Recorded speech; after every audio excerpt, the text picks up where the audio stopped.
नांदगाव खंडेश्वर नगरपंचायतच्या इतिहासात पहिल्यांदाच शपथविधीच्या दिवशीच थेट जनतेसाठी जनता दरबार आयोजित करत नवनियुक्त नगराध्यक्ष प्राप्ती मारोटकर यांनी पदभार स्वीकारला.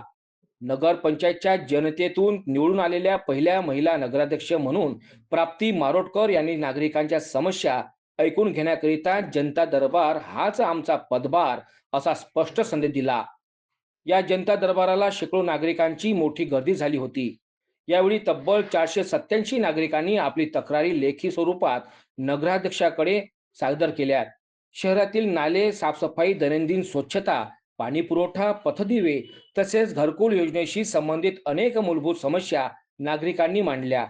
काही तक्रारींचे निराकरण तात्काळ करण्यात आले, तर उर्वरित समस्या काही दिवसातच सोडविण्यात येतील असे आश्वासन नगराध्यक्ष प्राप्ती मारोटकर यांनी नागरिकांना दिले आहेत.